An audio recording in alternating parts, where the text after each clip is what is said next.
Erich Fromm. El arte de amar. Prefacio.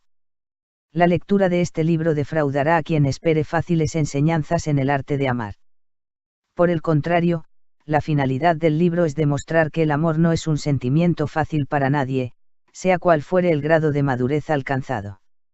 Su finalidad es convencer al lector de que todos sus intentos de amar están condenados al fracaso, a menos que procure, del modo más activo, desarrollar su personalidad total, en forma de alcanzar una orientación productiva, y de que la satisfacción en el amor individual no puede lograrse sin la capacidad de amar al prójimo, sin humildad, coraje, fe y disciplina. En una cultura en la cual esas cualidades son raras, también ha de ser rara la capacidad de amar. Quien no lo crea, que se pregunte a sí mismo a cuántas personas verdaderamente capaces de amar ha conocido. Pero la dificultad de la empresa no debe inducir a que se abstenga uno de tratar de conocer las dificultades y las condiciones de su consecución. A fin de evitar complicaciones innecesarias he procurado tratar el problema, en la mayor medida posible, en un lenguaje no técnico. Por la misma razón he hecho la menor cantidad de referencias a la literatura sobre el amor. Otro problema que no pude resolver en forma enteramente satisfactoria, fue el de evitar la repetición de ideas expuestas en algunos de mis libros anteriores. En particular, es el lector familiarizado con el miedo a la libertad, ética y psicoanálisis de la sociedad contemporánea, quien encontrará en el presente libro muchas ideas expresadas ya en aquellos. Sin embargo, el arte de amar en modo alguno es una recapitulación. Presenta muchas ideas más allá de las anteriormente expresadas, y, como es natural, también las viejas adquieren a veces perspectivas nuevas por el hecho de centrarse alrededor de un tema, el del arte de amar. Erich Fromm. Quien no conoce nada, no ama nada. Quien no puede hacer nada, no comprende nada. Quien nada comprende, nada vale. Pero quien comprende también ama, observa, ve. Cuanto mayor es el conocimiento inherente a una cosa, más grande es el amor. Quien cree que todas las frutas maduran al mismo tiempo que las frutillas nada sabe acerca de las uvas. Paracelso. ¿Es el amor un arte? ¿Es el amor un arte? En tal caso, requiere conocimiento y esfuerzo. ¿O es el amor una sensación placentera, cuya experiencia es una cuestión de azar, algo con lo que uno tropieza, si tiene suerte? Este libro se basa en la primera premisa, si bien es indudable que la mayoría de la gente de hoy cree en la segunda. No se trata de que la gente piense que el amor carece de importancia. En realidad, todos están sedientos de amor, ven innumerables películas basadas en historias de amor felices y desgraciadas, escuchan centenares de canciones triviales que hablan del amor, y, sin embargo, casi nadie piensa que hay algo que aprender acerca del amor. Esa peculiar actitud se basa en varias premisas que, individualmente o combinadas, tienden a sustentarla. Para la mayoría de la gente, el problema del amor consiste fundamentalmente en ser amado, y no en amar, no en la propia capacidad de amar. De ahí que para ellos el problema sea cómo lograr que se los ame, cómo ser dignos de amor. Para alcanzar ese objetivo, siguen varios caminos. Uno de ellos, utilizado en especial por los hombres, es tener éxito, ser tan poderoso y rico como lo permita el margen social de la propia posición.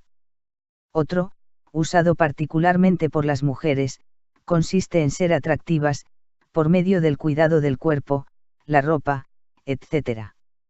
Existen otras formas de hacerse atractivo, que utilizan tanto los hombres como las mujeres, tales como tener modales agradables y conversación interesante, ser útil, modesto, inofensivo. Muchas de las formas de hacerse querer son iguales a las que se utilizan para alcanzar el éxito, para ganar amigos e influir sobre la gente. En realidad, lo que para la mayoría de la gente de nuestra cultura equivale a digno de ser amado es, en esencia, una mezcla de popularidad y sex appeal. La segunda premisa que sustenta la actitud de que no hay nada que aprender sobre el amor, es la suposición de que el problema del amor es el de un objeto y no de una facultad. La gente cree que amar es sencillo y lo difícil encontrar un objeto apropiado para amar, o para ser amado por él. Tal actitud tiene varias causas, arraigadas en el desarrollo de la sociedad moderna. Una de ellas es la profunda transformación que se produjo en el siglo XX con respecto a la elección del objeto amoroso. En la era victoriana, así como en muchas culturas tradicionales, el amor no era generalmente una experiencia personal espontánea que podía llevar al matrimonio. Por el contrario, el matrimonio se efectuaba por un convenio, entre las respectivas familias o por medio de un agente matrimonial, o también sin la ayuda de tales intermediarios, se realizaba sobre la base de consideraciones sociales, partiendo de la premisa de que el amor surgiría después de concertado el matrimonio. En las últimas generaciones el concepto de amor romántico se ha hecho casi universal en el mundo occidental. En los Estados Unidos de Norteamérica, si bien no faltan consideraciones de índole convencional, la mayoría de la gente aspira a encontrar un amor romántico, a tener una experiencia personal del amor que lleve luego al matrimonio. Ese nuevo concepto de la libertad en el amor debe haber acrecentado enormemente la importancia del objeto frente a la de la función. Hay en la cultura contemporánea otro rasgo característico, estrechamente vinculado con ese factor. Toda nuestra cultura está basada en el deseo de comprar, en la idea de un intercambio mutuamente favorable. La felicidad del hombre moderno consiste en la excitación de contemplar las vidrieras de los negocios, y en comprar todo lo que pueda, ya sea al contado o a plazos. El hombre, o la mujer, considera a la gente en una forma similar. Una mujer o un hombre atractivo son los premios que se quiere conseguir. Atractivo, significa habitualmente un buen conjunto de cualidades que son populares y por las cuales hay demanda en el mercado de la personalidad. Las características específicas que hacen atractiva a una persona dependen de la moda de la época, tanto física como mentalmente. Durante los años que siguieron a la Primera Guerra Mundial, una joven que bebía y fumaba, emprendedora y sexualmente provocadora, resultaba atractiva. Hoy en día la moda exige más domesticidad y recato. A fines del siglo XIX y comienzos de este, un hombre debía ser agresivo y ambicioso, hoy tiene que ser sociable y tolerante, para resultar atractivo. De cualquier manera, la sensación de enamorarse solo se desarrolla con respecto a las mercaderías humanas que están dentro de nuestras posibilidades de intercambio. Quiero hacer un buen negocio, el objeto debe ser deseable desde el punto de vista de su valor social y, al mismo tiempo, debo resultarle deseable, teniendo en cuenta mis valores y potencialidades manifiestas y ocultas. De ese modo, dos personas se enamoran cuando sienten que han encontrado el mejor objeto disponible en el mercado, dentro de los límites impuestos por sus propios valores de intercambio. Lo mismo que cuando se compran bienes raíces, suele ocurrir que las potencialidades ocultas susceptibles de desarrollo desempeñan un papel de considerable importancia en tal transacción. En una cultura en la que prevalece la orientación mercantil y en la que el éxito material constituye el valor predominante, no hay en realidad motivos para sorprenderse de que las relaciones amorosas humanas sigan el mismo esquema de intercambio que gobierna el mercado de bienes y de trabajo. El tercer error que lleva a suponer que no hay nada que aprender sobre el amor, radica en la confusión entre la experiencia inicial del enamorarse y la situación permanente de estar enamorado, o, mejor dicho, de permanecer enamorado. Si dos personas que son desconocidas la una para la otra, como lo somos todos, dejan caer de pronto la barrera que las separa, y se sienten cercanas, se sienten uno, ese momento de unidad constituye uno de los más estimulantes y excitantes de la vida. Y resulta aún más maravilloso y milagroso para aquellas personas que han vivido encerradas, aisladas, sin amor. Ese milagro de súbita intimidad suele verse facilitado si se combina o inicia con la atracción sexual y su consumación. Sin embargo, tal tipo de amor es, por su misma naturaleza, poco duradero. Las dos personas llegan a conocerse bien, su intimidad pierde cada vez más su carácter milagroso, hasta que su antagonismo, sus desilusiones, su aburrimiento mutuo, terminan por matar lo que pueda quedar de la excitación inicial.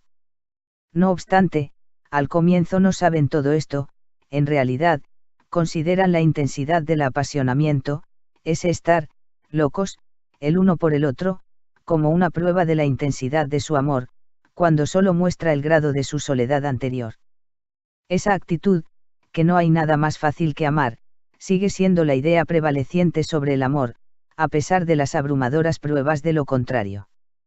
Prácticamente no existe ninguna otra actividad o empresa que se inicie con tan tremendas esperanzas y expectaciones, y que, no obstante, fracase tan a menudo como el amor. Si ello ocurriera con cualquier otra actividad, la gente estaría ansiosa por conocer los motivos del fracaso y por corregir sus errores, o renunciaría a la actividad. Puesto que lo último es imposible en el caso del amor, solo parece haber una forma adecuada de superar el fracaso del amor, y es examinar las causas de tal fracaso y estudiar el significado del amor. El primer paso a dar es tomar conciencia de que el amor es un arte, tal como es un arte el vivir. Si deseamos aprender a amar, debemos proceder en la misma forma en que lo haríamos si quisiéramos aprender cualquier otro arte, música, pintura, carpintería o el arte de la medicina o la ingeniería. ¿Cuáles son los pasos necesarios para aprender cualquier arte? El proceso de aprender un arte puede dividirse convenientemente en dos partes: una, el dominio de la teoría; la otra, el dominio de la práctica. Si quiero aprender el arte de la medicina, primero debo conocer los hechos relativos al cuerpo humano y a las diversas enfermedades. Una vez adquirido todo ese conocimiento teórico, aún no soy en modo alguno competente en el arte de la medicina. Solo llegaré a dominarlo después de mucha práctica, hasta que eventualmente los resultados de mi conocimiento teórico y los de mi práctica se fundan en uno, mi intuición, que es la esencia del dominio de cualquier arte. Pero aparte del aprendizaje de la teoría y la práctica, un tercer factor es necesario para llegar a dominar cualquier arte: el dominio de ese arte debe ser un asunto de fundamental importancia. Nada en el mundo debe ser más importante que el arte. Esto es válido para la música, la medicina, la carpintería y el amor. Y quizá radique ahí el motivo de que la gente de nuestra cultura, a pesar de sus evidentes fracasos, solo en tan contadas ocasiones trata de aprender ese arte. No obstante el profundo anhelo de amor, casi todo lo demás tiene más importancia que el amor: éxito, prestigio, dinero, poder. Dedicamos casi toda nuestra energía a descubrir la forma de alcanzar esos objetivos y muy poca a aprender el arte del amor. ¿Sucede acaso que solo se consideran dignas de ser aprendidas las cosas que pueden proporcionarnos dinero o prestigio, y que el amor, que, solo, beneficia al alma, pero que no proporciona ventajas en el sentido moderno, sea un lujo por el cual no tenemos derecho a gastar muchas energías? Sea como fuere, este estudio ha de referirse al arte de amar en el sentido de las divisiones antes mencionadas. Primero, examinaré la teoría del amor, lo cual abarcará la mayor parte del libro, y luego analizaré la práctica del amor, si bien es muy poco lo que puede decirse sobre la práctica de este como en cualquier otro campo. Erich Fromm. 2. La teoría del amor. 1. El amor, la respuesta al problema de la existencia humana. Cualquier teoría del amor debe comenzar con una teoría del hombre, de la existencia humana.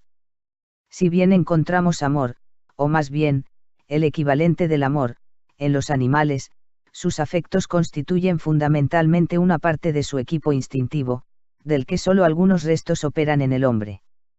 Lo esencial en la existencia del hombre es el hecho de que ha emergido del reino animal, de la adaptación instintiva, de que ha trascendido la naturaleza, si bien jamás la abandona y siempre forma parte de ella, y, sin embargo, una vez que se ha arrancado de la naturaleza, ya no puede retornar a ella. Una vez arrojado del paraíso, un estado de unidad original con la naturaleza, querubines con espadas flameantes le impiden el paso si trata de regresar. El hombre solo puede ir hacia adelante desarrollando su razón, encontrando una nueva armonía humana en reemplazo de la prehumana que está irremediablemente perdida. Cuando el hombre nace, tanto la raza humana como el individuo, se ve arrojado de una situación definida, tan definida como los instintos, hacia una situación indefinida, incierta, abierta. Solo existe certeza con respecto al pasado, y con respecto al futuro, la certeza de la muerte. El hombre está dotado de razón, es vida consciente de sí misma, tiene conciencia de sí mismo, de sus semejantes, de su pasado y de las posibilidades de su futuro. Esa conciencia de sí mismo como una entidad separada, la conciencia de su breve lapso de vida, del hecho de que nace sin que intervenga su voluntad y ha de morir contra su voluntad, de que morirá antes que los que ama, o estos antes que él, la conciencia de su soledad y su separatidad, de su desvalidez frente a las fuerzas de la naturaleza y de la sociedad, todo ello hace de su existencia separada y desunida una insoportable prisión. Se volvería loco si no pudiera liberarse de su prisión y extender la mano para unirse en una u otra forma con los demás hombres, con el mundo exterior. La vivencia de la separatidad provoca angustia, es, por cierto, la fuente de toda angustia. Estar separado significa estar aislado, sin posibilidad alguna para utilizar mis poderes humanos. De ahí que estar separado signifique estar desvalido, ser incapaz de aferrar el mundo, las cosas y las personas, activamente, significa que el mundo puede invadirme sin que yo pueda reaccionar. Así, pues, la separatidad es la fuente de una intensa angustia. Por otra parte, produce vergüenza y un sentimiento de culpa. El relato bíblico de Adán y Eva expresa esa experiencia de culpa y vergüenza en la separatidad. Después de haber comido Adán y Eva del fruto del árbol del conocimiento del bien y del mal, después de haber desobedecido, el bien y el mal no existen si no hay libertad para desobedecer, después de haberse vuelto humanos al emanciparse de la originaria armonía animal con la naturaleza, es decir, después de su nacimiento como seres humanos, vieron, que estaban desnudos y tuvieron vergüenza. Debemos suponer que un mito tan antiguo y elemental como ese comparte la mojigatería del enfoque moralista del siglo XIX, y que el punto importante que el relato quiere transmitirnos es la turbación de Adán y Eva porque sus genitales eran visibles. Es muy difícil que así sea, y si interpretamos el relato con un espíritu victoriano, pasamos por alto el punto principal, que parece ser el siguiente: después que hombre y mujer se hicieron conscientes de sí mismos y del otro, tuvieron conciencia de su separatidad, y de la diferencia entre ambos, en la medida en que pertenecían a sexos distintos. Pero, al reconocer su separatidad, siguen siendo desconocidos el uno para el otro, porque aún no han aprendido a amarse, como lo demuestra el hecho de que Adán se defiende, acusando a Eva, en lugar de tratar de defenderla. La conciencia de la separación humana, sin la reunión por el amor, es la fuente de la vergüenza. Es, al mismo tiempo, la fuente de la culpa y la angustia. La necesidad más profunda del hombre es, entonces, la necesidad de superar su separatidad, de abandonar la prisión de su soledad. El fracaso absoluto en el logro de tal finalidad significa la locura, porque el pánico del aislamiento total solo puede vencerse por medio de un retraimiento tan radical del mundo exterior que el sentimiento de separación se desvanece, porque el mundo exterior, del cual se está separado, ha desaparecido. El hombre, de todas las edades y culturas, enfrenta la solución de un problema que es siempre el mismo, el problema de cómo superar la separatidad, cómo lograr la unión, cómo trascender la propia vida individual y encontrar compensación. El problema es el mismo para el hombre primitivo que habita en cavernas, el nómada que cuida de sus rebaños, el pastor egipcio, el mercader fenicio, el soldado romano, el monje medieval, el samurái japonés, el empleado y el obrero modernos. El problema es el mismo, puesto que surge del mismo terreno, la situación humana, las condiciones de la existencia humana. La respuesta varía. La solución puede alcanzarse por medio de la adoración de animales, del sacrificio humano o las conquistas militares, por la complacencia en la lujuria, el renunciamiento ascético, el trabajo obsesivo, la creación artística, el amor a Dios y el amor al hombre. Y si bien las respuestas son muchas, su crónica constituye la historia humana, no son, empero, innumerables. Por el contrario, en cuanto se dejan de lado las diferencias menores, que corresponden más a la periferia que al centro, se descubre que el hombre solo ha dado un número limitado de respuestas, y que no pudo haber dado más, en las diversas culturas en que vivió. La historia de la religión y de la filosofía es la historia de esas respuestas, de su diversidad, así como de su limitación en cuanto al número. Las respuestas dependen, en cierta medida, del grado de individualización alcanzado por el individuo. En el infante, la yoidad se ha desarrollado apenas, él aún se siente uno con su madre, no experimenta el sentimiento de separatidad mientras su madre está presente. Su sensación de soledad es creada por la presencia física de la madre, sus pechos, su piel. Solo en el grado que el niño desarrolla su sensación de separatidad e individualidad, la presencia física de la madre deja de ser suficiente y surge la necesidad de superar de otras maneras la separatidad. De manera similar, la raza humana, en su infancia, se siente una con la naturaleza. El suelo, los animales, las plantas, constituyen aún el mundo del hombre, quien se identifica con los animales, como lo expresa el uso que hace de máscaras animales, la adoración de un animal totémico o de dioses animales. Pero cuanto más se libera la raza humana de tales vínculos primarios, más intensa se torna la necesidad de encontrar nuevas formas de escapar del estado de separación. Una forma de alcanzar tal objetivo consiste en diversas clases de estados orgiásticos. Estos pueden tener la forma de un trance autoinducido, a veces con la ayuda de drogas. Muchos rituales de tribus primitivas ofrecen un vívido cuadro de ese tipo de solución. En un estado transitorio de exaltación, el mundo exterior desaparece, y con él el sentimiento de separatidad con respecto al mismo. Puesto que tales rituales se practican en común, se agrega una experiencia de fusión con el grupo que hace aún más efectiva esa solución. En estrecha relación con la solución orgiástica, y frecuentemente unida a ella, está la experiencia sexual. El orgasmo sexual puede producir un estado similar al provocado por un trance o a los efectos de ciertas drogas. Los ritos de orgías sexuales comunales formaban parte de muchos rituales primitivos. Según parece, el hombre puede seguir durante cierto tiempo, después de la experiencia orgiástica, sin sufrir demasiado a causa de su separatidad. Lentamente, la tensión de la angustia comienza a aumentar, y disminuye otra vez por medio de la repetición del ritual. Mientras tales estados orgiásticos constituyen una práctica común en una tribu, no producen angustia o culpa. Participar en ellos es correcto, e inclusive es virtuoso, puesto que constituyen una forma compartida por todos, aprobada y exigida por los médicos brujos o los sacerdotes, de ahí que no existan motivos para sentirse culpable o avergonzado. La situación es enteramente distinta cuando un individuo elige esa solución en una cultura que ha dejado atrás tales prácticas comunes. En una cultura no orgiástica, el alcohol y las drogas son los medios a su disposición.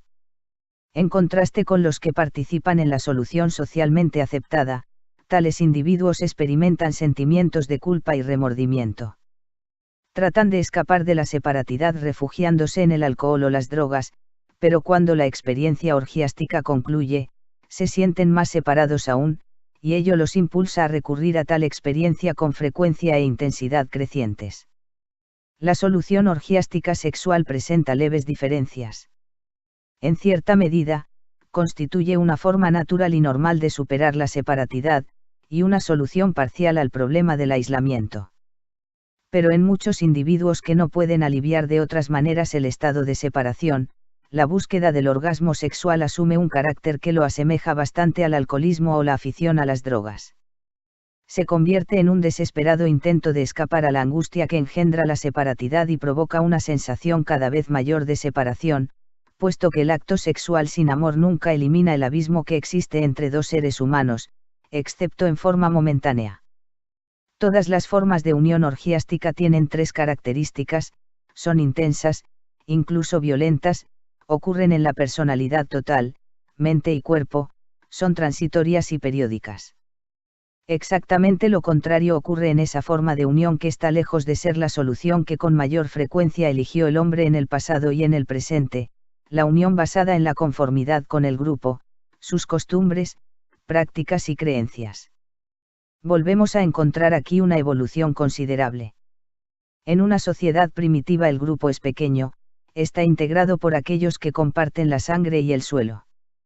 Con el desarrollo creciente de la cultura, el grupo se extiende, se convierte en la ciudadanía de una polis, de un gran estado, los miembros de una iglesia. Hasta el romano indigente se sentía orgulloso de poder decir civis Romanus sum, Roma y el imperio eran su familia, su hogar, su mundo. También en la sociedad occidental contemporánea la unión con el grupo es la forma predominante de superar el estado de separación. Se trata de una unión en la que el ser individual desaparece en gran medida, y cuya finalidad es la pertenencia al rebaño. Si soy como todos los demás, si no tengo sentimientos o pensamientos que me hagan diferente, si me adapto en las costumbres, las ropas, las ideas, al patrón del grupo, estoy salvado, salvado de la temible experiencia de la soledad. Los sistemas dictatoriales utilizan amenazas y el terror para inducir esta conformidad, los países democráticos, la sugestión y la propaganda. Indudablemente, hay una gran diferencia entre los dos sistemas. En las democracias, la no conformidad es posible, y en realidad, no está totalmente ausente. En los sistemas totalitarios, solo unos pocos héroes y mártires insólitos se niegan a obedecer. Pero, a pesar de esa diferencia, las sociedades democráticas muestran un abrumador grado de conformidad. La razón radica en el hecho de que debe existir una respuesta a la búsqueda de unión, y, a falta de una distinta o mejor, la conformidad con el rebaño se convierte en la forma predominante. El poder del miedo a ser diferente, a estar solo unos pocos pasos alejado del rebaño, resulta evidente si se piensa cuán profunda es la necesidad de no estar separado. A veces el temor a la no conformidad se racionaliza como miedo a los peligros prácticos que podrían amenazar al rebelde. Pero en realidad la gente quiere someterse en un grado mucho más alto de lo que está obligada a hacerlo, por lo menos en las democracias occidentales. La mayoría de las gentes ni siquiera tienen conciencia de su necesidad de conformismo. Viven con la ilusión de que son individualistas, de que han llegado a determinadas conclusiones como resultado de sus propios pensamientos, y que simplemente sucede que sus ideas son iguales que las de la mayoría. El consenso de todos sirve como prueba de la corrección de sus ideas. Puesto que aún tienen necesidad de sentir alguna individualidad, tal necesidad se satisface en lo relativo a diferencias menores, las iniciales en la cartera o en la camisa, la afiliación al Partido Demócrata en lugar del Republicano, a los Elks en vez de los Shriners, se convierte en la expresión de las diferencias individuales.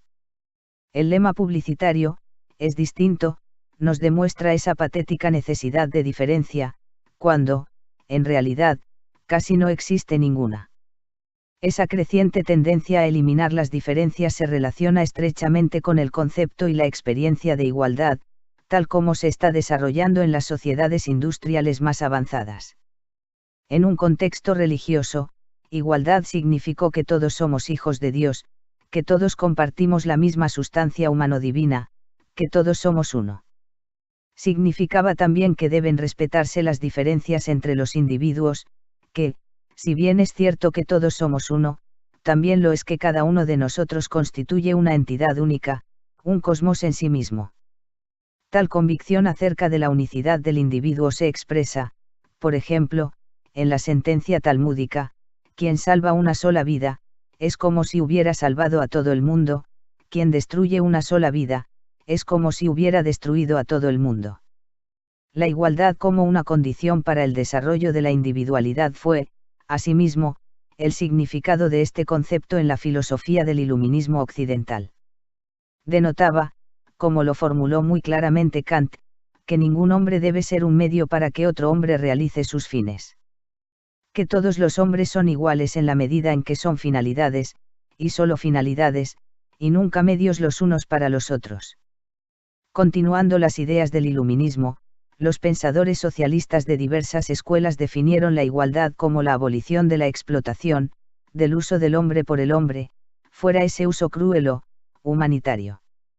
En la sociedad capitalista contemporánea, el significado del término igualdad se ha transformado. Por él se entiende la igualdad de los autómatas, de hombres que han perdido su individualidad. Hoy en día, igualdad significa identidad, antes que unidad. Es la identidad de las abstracciones, de los hombres que trabajan en los mismos empleos, que tienen idénticas diversiones, que leen los mismos periódicos, que tienen idénticos pensamientos e ideas. En este sentido, también deben recibirse con cierto escepticismo algunas conquistas generalmente celebradas como signos de progreso, tales como la igualdad de las mujeres. Me parece innecesario aclarar que no estoy en contra de tal igualdad, pero los aspectos positivos de esa tendencia a la igualdad no deben engañarnos. Forman parte del movimiento hacia la eliminación de las diferencias. Tal es el precio que se paga por la igualdad, las mujeres son iguales porque ya no son diferentes.